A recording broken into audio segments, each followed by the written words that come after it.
સરકારી નોકરીમાં જોઈન્ટ થવાની ઈચ્છાવાળા દીકરા દીકરીઓ કેટલા?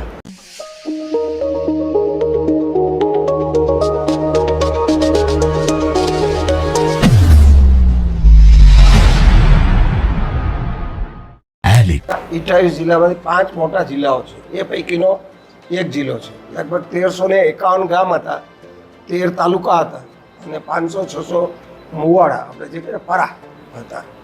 તો ત્યાં લગભગ 3.25 વર્ષ હતો. કુલ 6 વર્ષ I work as collector in government. અને ત્યાર પછી નરેન્દ્રભાઈ આપણા મુખ્યમંત્રી હતા. એમના પણ ટચમાં આવ્યો થોડું, એમને પણ લાગ્યું કે બરાબર છે. એટલે મને ગુજરાત રાજ્યના એસટી બોર્ડ જે કહીએ, આજે બસો ચાલે છે ને, GSRTC Gujarat state road transport corporation, એના ચેરમેન તરીકે મૂક્યા 2011થી 14. એટલે 4 વર્ષ આખા રાજ્યમાં 7,500 બસો ચાલે છે. લગભગ 1800 જેટલા એક્સપ્રેસ બસો છે, લાલ પાટિયાવાળી હોય ને એક્સપ્રેસ, અને કાળું પાટિયું હોય આપણી લોકલ હોય, એ બધું આખું ચાલે છે. લગભગ 125 ડેપો છે, 16 ડિવિઝન છે, ડેપો પર ડિવિઝન, અને મુખ્ય ઓફિસ ત્યાં અમદાવાદમાં આપણી હેડક્વાર્ટર છે. 4 વર્ષ ચેરમેન રહ્યા. ચેરમેન એટલે કે ઉપર ટોપ ઉપર હોય. પછી વહીવટ જે કરવાવાળા એમડી હોય, મેનેજિંગ ડિરેક્ટર, તો એ આઈએસ હોય, એ વાઇસ ચેરમેન હોય. બધાની આપણું આખું સ્ટ્રક્ચર એ ટાઈપનું છે, એટલે થોડો તો મેં ખ્યાલ છે. પછી 2017માં ઓક્ટોબર મહિનામાં સરકારે એક નિર્ણય કર્યો કે આપણા રાજ્ય જે છે, રાજ્યનું પોપ્યુલેશન એમાં લગભગ 7.5% શેડ્યુલ કાસ્ટ અનુસૂચિત જાતિના ભાઈ બહેનો છે વસ્તી, 7 થી 8%. 15% વસ્તી છે આપણા આદિવાસી ભાઈઓ, શેડ્યુલ ટ્રાઇબ કહીએ, અને બાકી લગભગ 45-48%ની વચ્ચે કદાચ એ આપણા જે કહીએ ને બક્ષીપંચ કહીએ, એસસીબીસી સોશિયલી એજ્યુકેશનલી બેકવર્ડ એવું છે ગણ્યું. અને પછી લગભગ 30% રાજ્યના એ કંઈ not neither SC nor ST nor SCBC, તો એવી લગભગ અંદાજે 30% પોપ્યુલેશન હતું. તો પહેલાં નિગમ હતા, શેડ્યુલ કાસ્ટો પણ નિગમ કામ કરે છે થોડી વિશિષ્ટ યોજનાઓ માટે. સરકાર કોઈ યોજના બનાવે તો બધાને સરખી લાગુ પડે, પણ નિગમ જે બન્યું હોય ને એ કરે તો એનો જે સેગમેન્ટ હોય, જેટલો ભાગ હોય, વસ્તી હોય, એને એ કાર્ય થાય. તો એવી રીતે એ નિગમો કામ કરતા હતા. આપણી એક ડિમાન્ડ હતી 2017માં વિદ્યાર્થીઓને થોડું આંદોલન સ્ટાર્ટ કે ભાઈ અમને નિગમ આપો. એટલે સરકારે નક્કી કર્યું ગુજરાત રાજ્ય બિન અનામત નિગમ, કે રાજ્યની 30% વસ્તી જે શેડ્યુલ કાસ્ટમાં પણ નથી, શેડ્યુલ ટ્રાઇબમાં પણ નથી, અને એસસીબીસીમાં એના બધાના કોર્પોરેશન છે, નિગમ છે, ત્રણેયના આમાં નથી. એટલે સરકારે આપ્યું, નક્કી કર્યું, અને મને એમાં ચેરમેન તરીકે મૂક્યા, એપોઇન્ટમેન્ટ કર્યું. એટલે લગભગ 4 વર્ષ આ જે નિગમ આખું નવું પાયામાંથી ઊભું કર્યું, અને બધાને આખા રાજ્યની અંદર જ્યાં બિન અનામત જ્ઞાતિના વિદ્યાર્થીઓ ભણતા હોય, માનો કે કોઈ કોલેજમાં ભણવું છે તો પૈસા નથી, માનો કે આર્થિક સ્થિતિ નથી, તો સરકારની યોજના એક બનાવી દીધી છે કે 6 લાખથી જેની ઓછી આવક હોય એને કોલેજમાં ભણતા વિદ્યાર્થીઓ, એન્જિનિયરિંગ હોય, મેડિકલ હોય કે અન્ય હોય, કે તમે હવે જેને જરૂરિયાત હોય, મોટી ફી હોય, તો 10 લાખ રૂપિયા સુધીની લોન મળે. 4% સાદું વ્યાજ, વ્યાજનું વ્યાજ નહીં. 100 રૂપિયા લીધા હોય ઉછીના તો વર્ષે 4 રૂપિયા આપણે એનું વ્યાજ થાય. અને વિદ્યાર્થી ભણી લે, ભણ્યા પછી 1 વર્ષનું મોરેટોરિયમ એટલે મોકૂફ. આપણે એવું માનીએ છીએ કે વિદ્યાર્થી ભણી લે એટલે 1 વર્ષ પછી ક્યાંક ગોઠવાઈ ગયું કામમાં, એની આવક થઈ હોય તો એ પણ આવકમાંથી એને પેરેન્ટ્સે આવક સપ્લિમેન્ટ થઈ અને હપ્તા ભરાય. બરાબર. તો એ યોજના કરી. બીજી યોજના આપણે એવી કરી, વિદેશમાં ભણવા જવું. તમે ગ્રેજ્યુએટ તો અહીંયા છે, ગ્રેજ્યુએટ તો પોસ્ટ ગ્રેજ્યુએશન અહીંયા છે, પણ છતાં પણ એમ થાય કે ભાઈ પોસ્ટ ગ્રેજ્યુએશન મારે ફોરેનથી કરવું છે, કોઈ પણ વિદેશના યુનિવર્સિટીમાં. તો એમને 6 લાખની આવક ઓછી હોય એને 15 લાખ રૂપિયા સુધીની લોન 4%ના સાદા વ્યાજે મળે એવી વ્યવસ્થા કરી છે. પછી લોનની અંદર છે એના કે 7.5 લાખથી ઓછી લોન લીધી હોય તો તમારી એક પ્રોપર્ટી હોય એની ગેરંટી અથવા તો એની બોજાની નોંધ પડે. આપણે જેમ સહકારી મંડળીમાંથી ખેડૂત ગામડામાંથી લોન લે તો 7/12 એનો હોય જમીનનો, હા રેવન્યુનો 7-12 હોય જમીન, મારી 20 વીઘા છે કે તેનો 7-12 હોય એ મહેસૂલ વિભાગનો, એમાં નોંધ પડે. એ 7.5 લાખની નીચે હોય તો નોંધ પડે, 7.5 લાખ ઉપર હોય તો એનું ગીરો કટ થાય, હાઇપોથિકેશન 300 રૂપિયાના સ્ટેમ્પ ઉપર કે ભાઈ હું આટલો બાઇન્ડિંગ આપું છું, મારી આ પ્રોપર્ટી છે, તમે પૈસા મને જે હપ્તા છે નક્કી કર્યું છે એ પ્રમાણે નહીં ભરું તો ભવિષ્યમાં મારી આ પ્રોપર્ટી તમે હરાજી કરીને ઓપ્શન કરીને તમે લઈ શકશો, એવું એને હાઇપોથિકેશન.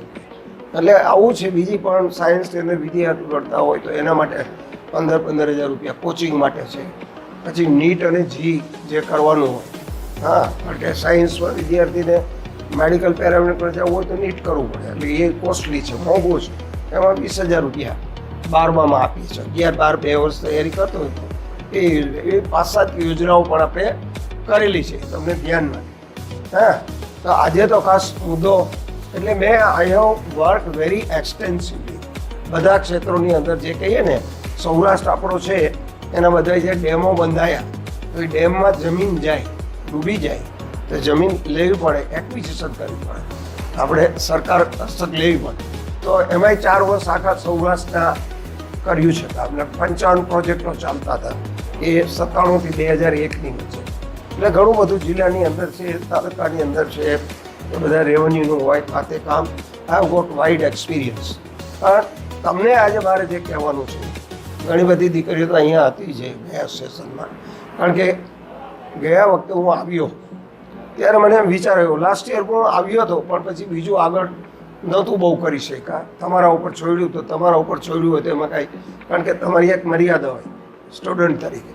એટલે આ વર્ષે થોડું એવું મને લાગ્યું કે પહેલાં એક અઠવાડિયામાં બધા જે પહેલા વર્ષમાં વિદ્યાર્થીઓ દાખલ થયા એની સાથે મેં બેસી લીધું, 2 ક્લાસ કરીને. પછી આજે તમે જે છે બીજા વર્ષની અંદર એનું મને વિચાર્યું, એક સાહેબને પત્રક કરી દીધું હતું કે ભાઈ આપણા જે વિદ્યાર્થીઓ ભણે છે, જે બીકોમમાં હોય, BCAમાં હોય, BSCમાં હોય કે BBAમાં હોય, એમાંથી સરકારી નોકરીમાં જોઈન્ટ થવાની ઈચ્છાવાળા દીકરા દીકરીઓ કેટલા, એ એક પત્રક આપ્યું હતું તમને ગયા અઠવાડિયામાં આવ્યો ત્યારે. એ નક્કી થઈ ગયું. અમે બધાએ માહિતી આપી, એના ઉપર જે ટીકને કહ્યું એના ઉપરથી આજે આવીને મેં પહેલાં એ જ પૂછ્યું કે ક્લાસિફિકેશન થઈ ગયું. તો મને અતુલ સરે એમ કીધું કે સર 41 વિદ્યાર્થીઓ છે એ ગવર્મેન્ટની જોબમાં જવા વિચારે છે, ઈચ્છા છે એમની, વિચારે છે. અને 40 જે વિદ્યાર્થીઓ છે એ બેંકમાં જવા વિચારે છે. બરાબર. તો હવે એક તો નક્કી થઈ ગયું કે આટલા વિદ્યાર્થીઓ છે, મહેનત ક્યાં કરવાની, કે કોને તમને સપોર્ટ કરવાનું છે, એના માટે શું કરવાનું. Now it is been decided. We have not touch third year. 3જા વર્ષના વિદ્યાર્થીઓને આપણે ટચ આ વર્ષે આ બાબતમાં કરતા નથી. શું કામ કે હવે એની યુનિવર્સિટીની પરીક્ષા છે, એની અંદર પણ રેન્ક લાવવું હોય, માર્ક્સ લાવવું હોય અને ટાઈમ થોડું છે. પણ પહેલા વર્ષના વિદ્યાર્થી અને બીજા વર્ષના વિદ્યાર્થીઓ તો એક આપણે કંઈક કરીએ અને પછી ધીરે ધીરે એ દિશામાં તમે ચાલો, પછી તમને થોડો ઉઘાડ આવતો જશો, તમને પોતાને ખ્યાલ આવશે કે આપણે હવે શું કરવું જોઈએ. તો ગવર્મેન્ટની જે વિદ્યાર્થીઓ હતા એમની સાથે તો વાત કરી,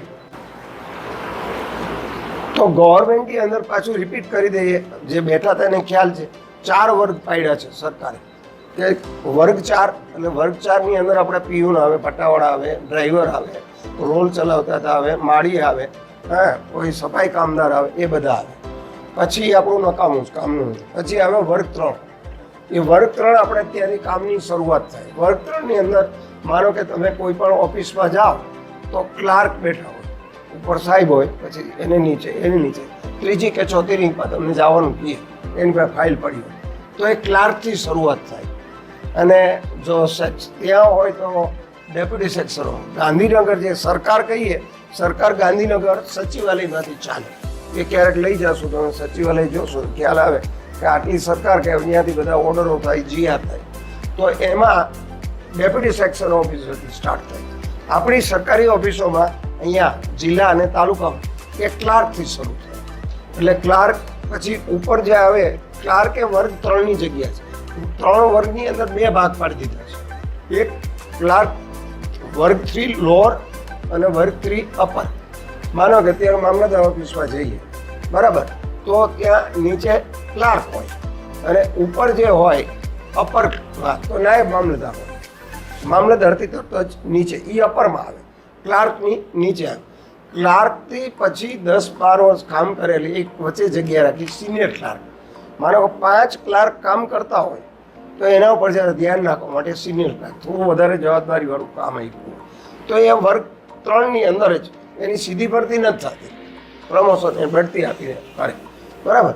એટલે વર્ગ 3ની અંદર નાયબ મામલતદાર આવે, નાયબ ચીફનીસ આવે, જે ગેઝેટેડ ઓફિસરની નીચે તરત જ જવાબદાર હોય, બરાબર. તો એ વર્ગ 3 થયો. પછી એવું વર્ગ 2. વર્ગ 2ની આખા રાજ્યમાં લગભગ 20,000 જગ્યાઓ છે, જુદા જુદા વિભાગો. આપણા વિભાગો લગભગ 40થી 45, 50 વિભાગ થઈ જાય નાનામાં. યાદ કરીએ કે ભાઈ એગ્રીકલ્ચર વિભાગ, રેવન્યુ વિભાગ, સહકાર વિભાગ, શિક્ષણ વિભાગ. શિક્ષણ વિભાગમાં પ્રાઇમરીનો વિભાગ, પછી ઉચ્ચ શિક્ષણ, માધ્યમિક શિક્ષણ 10, 11, 12નો એની ઓફિસો.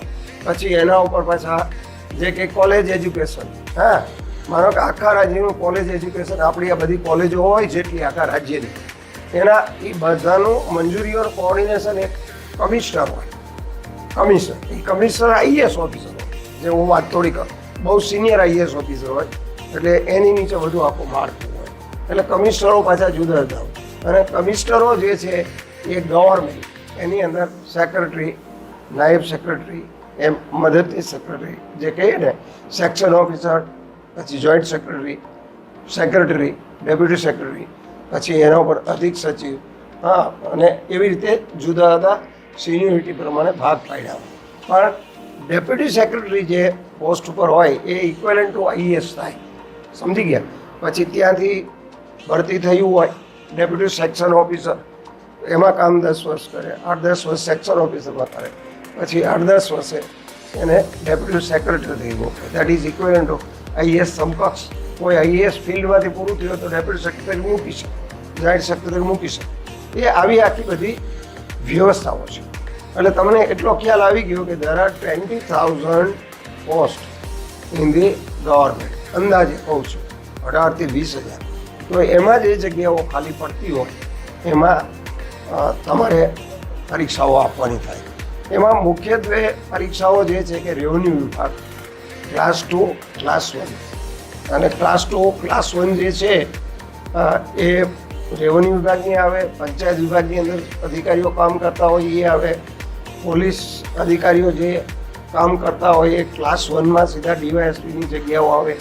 એ ભરતી બધી આપણું જીપીએસસી કરે, ગુજરાત પબ્લિક સર્વિસ કમિશન, જે એક જુદી ઓટોનોમસ એટલે કે સ્વાયત્ત સંસ્થા છે, સ્વતંત્ર સંસ્થા છે, જેની બંધારણ આપણું ઘડ્યું છે, ઘડવાયું. એની અંદર એક આર્ટિકલમાં મૂક્યું કે દરેક રાજ્યની અંદર સારા, નિષ્પક્ષ અને જ્ઞાન ધરાવતા વર્ગ 2ના અધિકારીઓ, વર્ગ 1ના અધિકારીઓ, ઉચ્ચ અધિકારીઓની પસંદગી કરવા માટે રાજ્યની અંદર પબ્લિક સર્વિસ કમિશન રહેશે, એવું આર્ટિકલ 1માં લખ્યું, બંધારણ ઘડ્યું. એટલે એમાંથી સરકાર જે ચાલી એ ઉપાડી લીધી વ્યવસ્થાને, રચના થઈ ગઈ. ત્યાં સમજી ગયા તમારે મૂળ બંધારણ, સીધું બંધારણની અંદર એનો ઉલ્લેખ છે. એટલે તમે કોઈ પણ રાજ્યમાં જાઓ તો દરેક રાજ્યનું એનું પબ્લિક સર્વિસ કમિશન. કારણ કે આપણે ગુજરાત પબ્લિક સર્વિસ, રાજસ્થાનમાં તમે જાઓ તો રાજસ્થાન પબ્લિક સર્વિસ, ઉત્તર પ્રદેશમાં જાઓ તો યુપીએસસી એનું કહેવું. એમ દરેક રાજ્યની અંદર સારા, નિષ્પક્ષ અને સારી લાયકાત ધરાવતા ઉમેદવારોની પસંદગી માટે જીપીએસસી હોય એ વર્ગ 2 અને વર્ગ 1 એની ભરતી કરે. એમાં એક ભરતી કાયમ આવે છે વર્ગ 2 અને વર્ગ 1ની ભરતી. લગભગ હવે દર વર્ષે એ આયોજન થતું હોય છે. મોટા ભાગે જેટલી જગ્યાઓ ખાલી હોય, જે વિભાગની ખાલી હોય એ જીપીએસસીને કહે અમારા વિભાગમાં 10 જગ્યા ખાલી છે, મામલતદારોની 25 જગ્યા ખાલી છે, 20 છે, કોઈ વર્ગ 1ની આટલી જગ્યા છે, બધું નક્કી કરેલું હોય. આ બધી જગ્યા ભરતી જીપીએસસી દ્વારા થાય. તો એની પરીક્ષાઓ દર વર્ષે નિયમિત લેવાય છે. વર્ગ 3ની પરીક્ષાઓ જીપીએસસી નથી લીધી. એના માટે ગૌણ પસંદગી સેવા મંડળ છે. માનો કે તલાટી કમ મંત્રી, દરેક ગામ હોય, અત્યારે ગ્રામ પંચાયત હોય, તમે જોઈ હશે, ગ્રામ પંચાયત હોય છે દરેક ગામડામાં. શું કામ છે ગ્રામ પંચાયત? એ ગ્રામ પંચાયત ગામડામાં ગામના જેટલા પણ કુટુંબો હોય, માનો કે ચાચા પર ગામ છે, રાજપર ગામ લો, એ રાજપર ગામ છે બાજુમાં, તો રાજપર ગામની વસ્તી 2000ની છે, તો 2000 લોકોના 5 માણસનું એક કુટુંબ આપણું એવરેજ છે, 400 ઘર છે, તો બધાને પીવાનું પાણી પીવું છે, તો એની કોણ વ્યવસ્થા કરે? બધાના દીકરા દીકરીઓને પ્રાથમિક શિક્ષણ આપવું છે 1 થી 8 સુધી, તો એની વ્યવસ્થા કોણ કરે? સરકાર કર્મચારીઓ મૂકે, પણ ધ્યાન પંચાયતમાંથી એની બોડી હોય એ રાખે. પછી ગામના રસ્તાઓ સાફ રાખવા, એની પછી ગામની અંદર ગાર્ડન બનાવવા, બરાબર? આવા બધા જે કામો નાના મોટા હોય, હા, તો એ ગ્રામ પંચાયત ધ્યાન રાખતી હોય. તો ગ્રામ પંચાયતના સરપંચ ચૂંટાય. હવે સરપંચ એટલે લોકોમાં જ ચૂંટાય, કારણ કે આપણું વ્યવસ્થાઓ લોકશાહી ઢબે ચાલે છે. લોકશાહી ઢબે ચાલે છે મતલબ કે લોકો છે એના ચૂંટાયેલા પ્રતિનિધિઓ હોય, અને એક બાજુ સરકારી કર્મચારી હોય. 2 ભાગ છે, વન સરકારી કર્મચારી અને બીજું ચૂંટાયેલા પ્રતિનિધિઓ.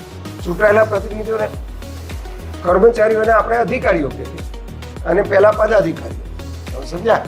માને કે અત્યારે મોરબીની અંદર આપણું કોર્પોરેશન જાહેર કર્યું સરકારે. કોર્પોરેશન જાહેર કર્યું એ આપણું એક અહીંયા ટોટલ વ્યવસ્થા. માનો કે કોઈ ગામ છે આપણું, તો ગ્રામ પંચાયત કેટલા લોકોનું 25,000ની વસ્તી હોય ત્યાં સુધી એક ગ્રામ પંચાયત હોય. માનો કે ટંકારા છે, આજે 10-12 હજાર વસ્તી છે કે 12-15 હજાર, તો ત્યાં ટંકારા ગ્રામ પંચાયત બધું કામ કરે છે. એની જેવી 25,000 વસ્તી થશે, 25,000 ઉપર, એટલે તરત ટંકારા નગરપાલિકા સરકાર જાહેરનામું બહાર પાડશે. તો ગ્રામ પંચાયતની અંદર સરપંચ ચૂંટાયેલા હોય, ગામના કોઈ ખેતીવાડી કરતા હોય, નાનો વેપાર કરતા હોય, કોઈ ઉદ્યોગ કરતા હોય, તો વહીવટની એને બધી ખબર ન હોય, તો શું કરે? તો કે તલાટી કમ મંત્રીએ કહી પાડે, એ સરકારના માણસ છે, કર્મચારી છે, એની ભરતી ગૌણ સેવા પસંદગી મંડળ કીધું ગાંધીનગર, ત્યાંથી એમાં અરજી કરીએ આપણે. જ્યારે પરીક્ષા આવે ત્યારે લેખિત એક જ પરીક્ષા લેવાય. એની અંદર ઇંગ્લિશ થોડું આવે, તમારું જનરલ નોલેજ આવે, અને એ રીતનું બધું આવે, બરાબર? તો એની પસંદગી થઈ જાય. એમ ક્લાર્કની ભરતી કરવી હોય, કોઈ જિલ્લા એમ કે અમારે આટલા ક્લાર્કની જગ્યાઓ ખાલી છે, આટલી જોઈ છે, બધા ઇન્ડેન્ટ બુક મતલબ કે બધા એમ લખીને જણાવે કે અમારે આટલી જગ્યાઓ ખાલી છે. એટલે એ ગૌણ સેવા પસંદગી મંડળ જાહેર કરે, પેપરમાં આપે, આ જિલ્લામાં આટલી જગ્યાઓ, સ્કૂલ આટલી જગ્યાએ ભરતી છે, અને એની પરીક્ષાઓ હવે લેખિત પરીક્ષા લેવાય છે સ્વરૂપ, એના પેપરને સેટ થઈને પરીક્ષા લેવાની, એમાંથી જે પાસ થયા એવી આખી વ્યવસ્થા. ગુજરાત રાજ્ય માનો કે એસટી બોર્ડ છે, મેં જેમ કીધું કે એનો ચેરમેન હતો, 38,000 માણસો કામ કરે છે. એમાં કંડક્ટર હોય, ડ્રાઈવર હોય, એએસ હોય, હેડ મિકેનિક્સ હોય, હા, પછી એનો ટિકિટ ચેકર હોય, બીજા ઘણી બધી પોસ્ટો આવે, એકાઉન્ટ ઓફિસર હોય, ક્લાસ 2 હોય, ક્લાસ 1 હોય. એની ભરતી એ આપણું ગુજરાત વાહન વ્યવહાર નિગમ જ કરે, એમાં સરકાર પડતી નથી. કોઈ નિગમ હોય તો નિગમની ભરતી, માનો કે ત્યાં આપણું નિગમ છે, બધી ભરતી એ કરે છે. પણ માની લો કે મેં તમને કીધું ગુજરાત રાજ્ય બિન અનામત નિગમના ચેરમેન તરીકે મને મૂક્યો, તો એમાં કોઈ ભરતી નિગમ નથી કરતું. એ સરકાર જે છે એની વ્યવસ્થા હોય. માનો કે એ સમાજ કલ્યાણ વિભાગ નીચે છે, તો એમાંથી સમાજ કલ્યાણ વિભાગમાંથી માણસો મને આપે, અને પછી એનું ઇન્ડેન્ટ સમાજ કલ્યાણ વિભાગ મૂકે કે આટલી જગ્યાઓ ખાલી છે. ત્યારે આપણા નિગમની જગ્યાઓ ખાલી હોય ઘણી, અને બાકી ભરતી કરવાનું ક્લાર્કને આવતી હોય ત્યાં જાય, ઓફિસરની આવતી જીપીએસસી જાય. સમજાણું? આ રીતે આખી એક માળખું છે. એટલે વર્ગ 2ની પરીક્ષાઓ અને વર્ગ 1ની પરીક્ષા લગભગ હવે નિયમિત ભરાય એવી એક વ્યવસ્થા લગભગ આપણે જીપીએસસીની થઈ ગઈ છે. અગાઉ કોઈ નક્કી નહોતું, પણ હવે લગભગ શેડ્યુલ હોય છે. તો એ વર્ગ 2ની પરીક્ષા અથવા તો અપર વર્ગ 3 જે પરીક્ષાઓ છે, ડેપ્યુટી મામલતદાર બહુ સારી જગ્યા છે, ડેપ્યુટી સેક્શન ઓફિસર જે ગાંધીનગર સચિવ સારી જગ્યા છે, પછી જીએસટી આપણો જે છે એના જે કંઈ ડેપ્યુટી ઇન્સ્પેક્ટર. તો આવી જગ્યાઓ બધી કોમન છે, અને એના બધી જગ્યાઓમાં તમારે બેસવું હોય તો 3 સબ્જેક્ટ તો કાયમ તમારે કરવા પડે. બેંકમાં બેસવું હશે તો એ કરવું પડશે, અને આમાં સરકારમાં બેસવું હશે તો એ કરવું પડશે. એક તો અંગ્રેજી, તમારું અંગ્રેજી બેઝિક આપવું. આપણે જે બધું ભૂતકાળમાં અત્યાર સુધી ભણી ગયા હોય, આમ જોવા જઈએ તો એનું રિવિઝન છે. રિવિઝન આપણે કરીને સારી રીતે કરી લેવું જોઈએ. અંગ્રેજીનું બધું ગ્રામર છે, કારણ કે તમે લખો તો ઇંગ્લિશ ભાષા લખો તો એ ગ્રામેટિકલી જોવાય, એ પણ તપાસ થાય. હવે ગ્રામર આપણું ન આવતું એમને લખ્યું હોય તો માર્ક્સ ખ્યાલ આવી જાય કે આમાં ગ્રામરમાં ભૂલ કરી છે છોકરાએ. એટલે એક તો ઇંગ્લિશ ગ્રામર, ઇંગ્લિશના વર્ડ પાવર સારો હોય, શબ્દ ભંડોળ. કારણ કે કોઈ પેરેગ્રાફ તમને આપ્યો ને તમે વાંચો અંગ્રેજીમાં, જે પેરેગ્રાફ હોય ને પહેલાં તો આપણે સમજી લેવું જોઈએ ને, ક્લિયર કટ જવાબ આપતા પહેલાં આની અંદર શું, પછી નીચે પ્રશ્નો પૂછાય. તમારે ઇંગ્લિશનું લેસન હોય, લેસન નંબર 100 and 100, તો જેમ તમારો પાઠ આખો હોય અને પછી એના પ્રશ્નો હોય, તો આખો પાઠ સમજાય તો તમે જવાબ આપી શકો ને. નહીં તો અન્યથા you can not give the answer reply, ખોટા પડશે. તો એ એક અંગ્રેજી આપણું સારું છે. અંગ્રેજી કરવા માટે એક તો તમારે શબ્દ ભંડોળ તમારો સારો થાય એ મગજમાં ખાસ રાખી. બીજું તમારું ગ્રામર. 2, ત્રીજું ધીરે ધીરે તમારે ગુજરાતીમાંથી નાના નાના વાક્યો અંગ્રેજીમાં ટ્રાન્સલેટ. કારણ કે આપણને વિચાર શેમાં આવે? ગુજરાતીમાં. હવે એ ગુજરાતી બોલવું હોય તો એકચ્યુઅલી એને we have to translate in English. તો શરૂઆતમાં આપણી સ્પીડ ના હોય, આપણે પ્રેક્ટિસ ન હોય, મહાવરો ન હોય, તો એ ધીરે ધીરે સમજાય. એટલે તમારે ગુજરાતીમાંથી ઇંગ્લિશ કરતાં પણ શીખવું જોઈએ.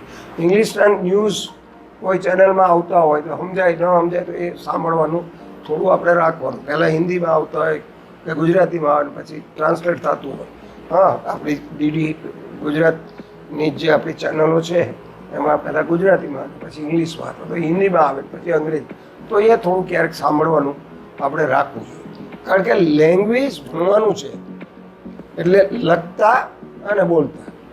મોટાભાગે શું છે વિદ્યાર્થીઓને કે લખતા આવડે પણ બોલવામાં થોડી મુશ્કેલી પડે. હવે એ શું કામ છે? કારણ કે કોન્શિયસલી, સભાનતાપૂર્વક વી આર નોટ ટ્રાય, આપણે એ પ્રયાસ નથી કરતા. મારી સમજણ પ્રમાણે ઘરની અંદર એક નાનું બાળક હોય 2.5 વર્ષનું, હા 2.5-3 વર્ષનું બાળક હોય તો એ બોલે મમ્મી ભૂખ લાગી છે, ખાવા આપ, બોલે છે. હા, કોણ આવ્યું, કેમ, બીજું ત્રીજું બોલે. હવે તમે વિચારો, એને લખતા આવડે છે? કકો લખતા આવડે છે? નથી આવડતું. એને વાંચતા આવડે છે? નથી આવડતું. તો કેવી રીતે, હાઉ સી લર્ન, કેવી રીતે શીખી? એ નાનું બાળક હોય, how he what see learn, કેવી રીતે? તો એ સાંભળી લે, મમ્મી બોલે, ભાઈ બોલે, ઘરમાં બોલે. શરૂઆતના તબક્કે સમજાવવું પડે, પણ પછી ધીરે ધીરે ગ્રહણ કર્યા કરે. વાતચીત થતી હોય તો ટગર જોયા કરે અને પછી બોલવાનો પ્રયાસ કરે. અને આમ કે તો એ રીતે within 3 years, within 2 to 3 years A small kid or child speaks Gujarati without learning going to school. એટલે થોડુંક પ્રેક્ટિસ રાખો. તમે અહીંયા ઇંગ્લિશ મીડિયમમાં જ ભણો છો, you people are studying English medium. તો when you are in the class, થોડું તમે અંદર જે વાતો કરી હતી એનો પ્રયાસ કરો. Try to speak in English. થોડું બોલવા પ્રયાસ કરો. હા, એમ લેક્ચરર્સ હોય બધા બોલે ઇંગ્લિશમાં, પછી એને ટ્રાન્સલેટ કરે ગુજરાતીમાં, અતુલભાઈ. હા, એ પણ આપણે બધાને કરીએ. તો શું થોડું કાને અથડાય ગ્રેજ્યુઅલી, અને over A period of time જતાં થોડું ઘણું બધું આપણને આવડતું જાય. આજે હું રાજા સાહેબ છે તમારા ઇંગ્લિશ, એની અંદર બેસવાનો છું હાઈસ્કૂલમાં. આપણે બોર્ડની અંદર મેં કીધું છે કે આ વર્ષથી પાછું ચાલુ નહોતી હોય તો કરાવીએ કે એક વાક્ય આપણે રાખવાનું છે દરેક ક્લાસની અંદર. દર સોમવારે એક વાક્ય રાખવાનું કે દાખલે honesty is the best policy. આ વાક્ય હોય તો વિદ્યાર્થીને સમજાવો કે યુ રાઇટ ડાઉન, તમે લખી લો તમારું જે વાક્ય છે, બરાબર. કે પ્રમાણિકતા એ સારી નીતિ છે. એટલે ઓનેસ્ટીનો HONEST પોલિસી POLI સિવાય સ્પેલિંગ ના આવડતું, સ્પેલિંગ લખી લેવાનું, એનું ગુજરાતી સમજી લેવાનું. તો ધીરે ધીરે અઠવાડિયામાં એક વાક્ય ઉપર જ હોય, આપણે વાંચવું જોઈ લેવાનું નવરા બેઠા હોય. આપણું મન છે, we have to focus on this area. તમારે કરવું પડશે, સમજો. પરીક્ષામાં તમારે બેસવું, તૈયારી તમારે કરવી છે. સાહેબને કંઈ કરવું નથી, મારે કંઈ કરવાનું નથી. પણ એ એટલા માટે કે અંગ્રેજી હાર વગર, માનો કે અહીંયા આપણે 30 અઠવાડિયા હોય તો 30 વાક્ય થઈ જાય. દરેક વિદ્યાર્થી, તમે જ્યારે પરીક્ષામાં બેસવું છે, નથી બેસવું એ નહીં કરે તો કાંઈ એને આપણે જરૂરી નથી, બરાબર છે. તો એને એ વાક્ય લખી લેવાનું અને યાદ રાખવા કોશિશ કરવાની. 10 વાર કરશો તો આવડી જશે કે ભાઈ તમે લખાઈ ગયું. પછી બીજા 2 સેન્ટેન્સ હશે. દાખલે કે આપણે કહીએ કે ગુડ મોર્નિંગ તો શું છે કે એ ભાષાની અંદર સવારે આપણે ઉઠ્યા હોય ફ્રેશ થઈને કોઈ આમું મળે તરત જ કહીએ તો એ 11 વાગ્યા લગી હાલતું હોય, 12 વાગે 12 થાય 12 ને 2 દી વચ્ચે આપણે કહીએ ગુડ નૂન, બપોરની સલામ તળપદી ગુજરાતીમાં આપણે ગુડ નૂન કહીએ. બપોર 2 વાગ્યા પછી કોઈ એને વાતચીત કરીએ તો આપણે કહેવાનું છે ગુડ આફ્ટરનૂન. બપોરના 2 વાગી ગયા એના પછી ગુડ આફ્ટરનૂન, બરાબર. પછી સાંજ પડે તો ગુડ ઇવનિંગ, બરાબર. તો એ છેક સુધી ત્યાં કોઈને ત્યાં મળવા ગયા બેઠા, આપણે ત્યાં મળવા કોઈ આવ્યા ને બેઠા 10 વાગ્યા લગી. પછી ઉઠે તો એમ કહેશે ગુડ નાઇટ, આપણે કે ગુડ નાઇટ ઓલરાઈટ. તો આ 5 શબ્દો છે. તો એનો ટાઈમ આ રીતથી મેં તમને કીધું કે અઘરું નથી, પણ મનથી તમારે એને કોન્શિયસલી જાગૃત અવસ્થામાં રહી એને ટ્રાય જ કરવાની છે, બીજું નથી કરવાનું. આવડે છે તમને, પણ તમારે ફિક્સ કરવાનું છે લાઈનમાં. તો એ ધીરે ધીરે, આ તો મેં તમને દાખલો આપ્યો, એ આવડી જશે. પછી બીજા 2 વાક્યો લખાવા હોય સીધા સરળ હશે તો એની થોડી પ્રેક્ટિસ કરવાની, આપણે લખી લેવાનું. એવા બીજા 2 વાક્યો બનાવવા કોશિશ કરવાની. સારું અંગ્રેજી કરવું હોય એના માટે સલાહ આપું છું. તો બરાબર છે ને કે ટેક ધીસ બુક, આ બુક લઈ લે. Take this jug of water, પાણીનો જગ લઈ લો. ગમે આપણે કહીએ ટેક ધીસ ચેર, આ ચેર લઈ લો. પછી અહીંથી લઈ લો તો હિયર જોડી, take this chair from here, અહીંથી આ ખુરશી લઈ લો. તો નાના નાના આપણે થોડી પ્રેક્ટિસ કરવાની. એ સીસી અડાલજાનું ગ્રામર ગઈ સાલ આપણે આવ્યું છે, કોઈના હાથમાં અપાયું છે, કોલેજમાં રહી ગયું છે. કારણ કે એ બહુ સારું છે. પાર્ટ 1 તમને આપશું, લગભગ નથી એવું કંઈ વાંધો નહીં. આજે હું સાહેબ ચર્ચા કરી લઉં છું. આપણે વ્યવસ્થા કરી છે કે પહેલા વર્ષ અને બીજા વર્ષના વિદ્યાર્થીઓ સીસી અડાલજાનું ગ્રામર આપશું. એની અંદર બહુ ધીસ ઇઝ એ બહુ, પછી એનું બહુ હતું ધીસનું બહુ એટલે શું થાય તો ધીસ, ધીઝ આર બુક્સ અમે લખ્યું હશે. બહુ જ આપણે વાંચવું પડશે. જેને બેસવું છે, જેને કરવું છે, નથી જેને બેસવું નથી કરવું તો નહીં વાંચે. તમે સમજ્યા વાત? તમારે મારી સમજણ પ્રમાણે એક્સ્ટ્રા ડેઈલી 6 કલાક તમારું કામ 1 કલાક 1.5 કલાકનું હોય, લેસન હોય એ આવી જાય. અને ત્યાર પછીનું 4 કલાક ટોટલ. ઘરે ગયા પછી તમારું શેડ્યુલ ગોઠવવું પડે કે 6 કલાકનું રીડિંગ કરવું છે અત્યારે. અને આ થોડી મહાવરો એ આપણે તમે ભણતા આપણે કરી દઈએ. એટલે શું થાય, ત્યાં ગ્રેજ્યુએટ થાવ ત્યાં તમને ઘણો બધો આખો આઈડિયા કેટલું તમારું લેવલ બની જશે. અને પછી કોચિંગ ક્લાસો ઘણા બધા ચાલે છે. એ વિદ્યાર્થીઓ કોચિંગ ક્લાસમાં જે રીતે મારો કોઈ બીકોમ પછી M.Com MCA જોઈન કરેલ, વાસ્તવિક જેને પહેલું જરૂર હોય એ પછી પરીક્ષામાં કોચિંગ ક્લાસે જોઈન્ટ સાઇડમાં કરી દેતા હોય છે. તમને હમણાં દાખલો આપું કે હમણાં જે IASની પરીક્ષા જે લેવાય છે ત્યારે એ UPSC Indian public service commission એટલે દિલ્હીથી લેવાય છે. આખા હિન્દુસ્તાનનું એક જ UPSC એટલે એ કક્ષાની પરીક્ષાઓ. એની અંદર હમણાં પ્રિલિમ ગઈ, લગભગ 8 થી 9 લાખની સંખ્યામાં વિદ્યાર્થીઓએ એપ્લિકેશન કરી હશે આખા ઇન્ડિયામાં. કારણ કે કોઈ પણ ગ્રેજ્યુએટ હોય એ IASની પરીક્ષામાં બેસી શકે. કારણ કે આપણું બંધારણ છે ને એ ઇક્વેલિટી, સમાનતા ઉપર રચાયેલું છે. એટલે કોઈ પણ ગ્રેજ્યુએટ કોઈ પણ પ્રકાર એ બેસશે. તો એમાંથી પરીક્ષા જ્યારે આવી એ જાન્યુઆરી ફેબ્રુઆરી મહિનામાં અરજી હતી લગભગ 10 ફેબ્રુઆરી કરવાની.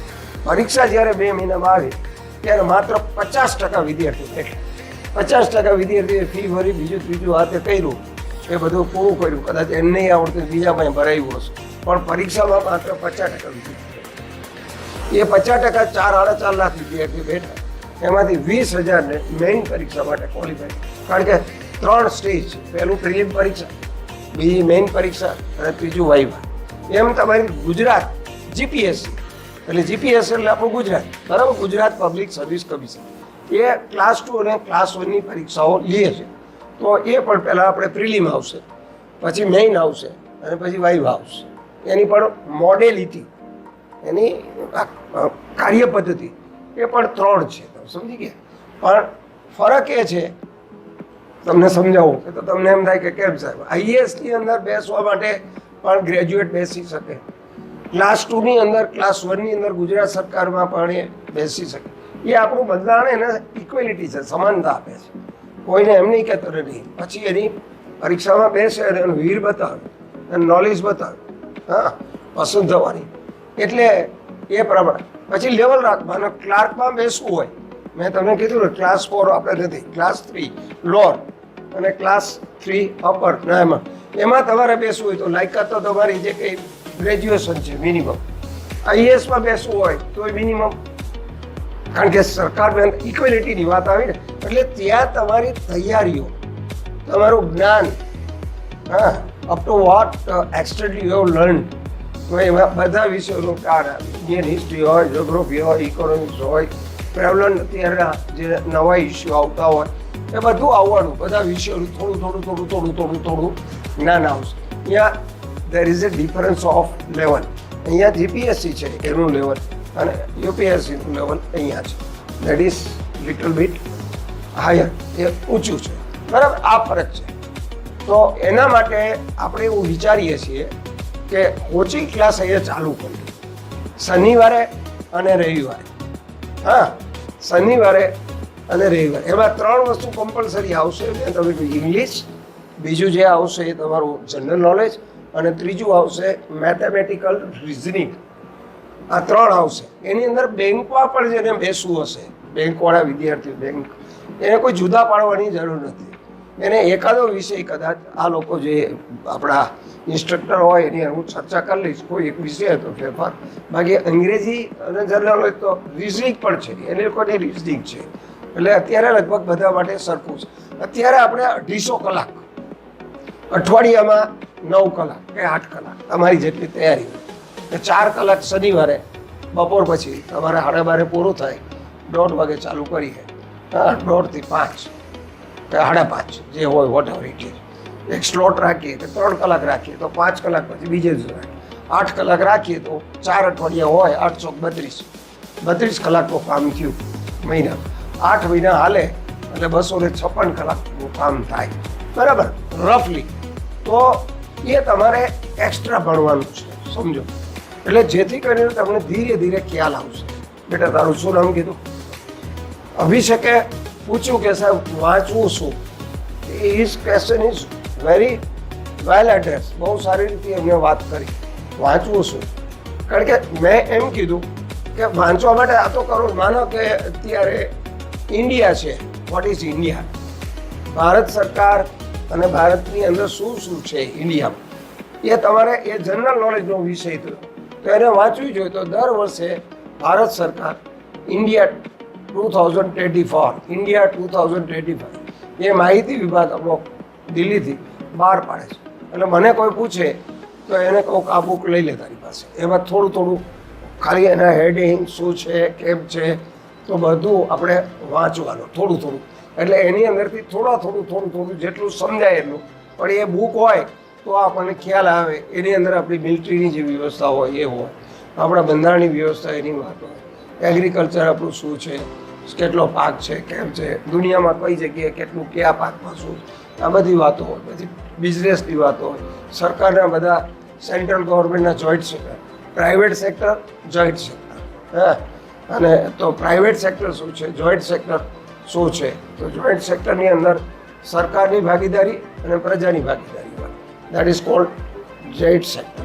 પબ્લિક લિમિટેડ હોય તો એની અંદર માત્ર પબ્લિકની, લોકોની જ ભાગીદારી હોય. એમાં ભારત સરકારના કોઈ પૈસા એમાં રોકાયેલા ન હોય. તો ધીસ ઇઝ ધી ડિફરન્સ.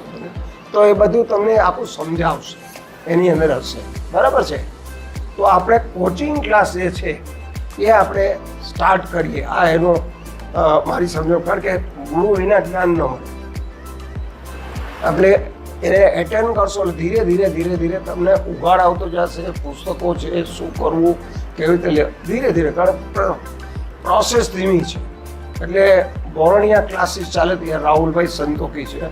ગયા વર્ષે મને એનો ફોન આવ્યો હતો. એટલે પછી હું એકવાર ગયો એના ક્લાસ ઉપર 1.5 કલાક. એક આપણે અહીંયા દ્રોણની અંદર GM પટેલ કન્યા વિદ્યાલય છે, એનો પણ પ્રેસિડેન્ટ ચેરમેન છું. ત્યાં 2200 દીકરીઓ છે, 5-6 નાની કોલેજો છે. સંખ્યા બહુ મર્યાદિત છે, પણ અમે પ્રયાસ કરીએ છીએ કે વિદ્યાર્થીઓ, ગયા વર્ષે લગભગ 60 વિદ્યાર્થીઓ ક્લાસમાં જોડાયા વર્ગની. એ ક્લાસ 250 કલાકનું મોડ્યુલ છે. એ લગભગ 70% પૂરો થયો. હવે 30% બાકી છે. તો હવે બીજા વર્ષમાં આવી જશે દીકરીઓ. એના માટે એક પાછો જોઈન્ટમાં કહી દઈશું વધારાનું. એટલે એક લેક્ચર્સ એક કે બે વધારે બુક્સ છે, બરાબર છે ને?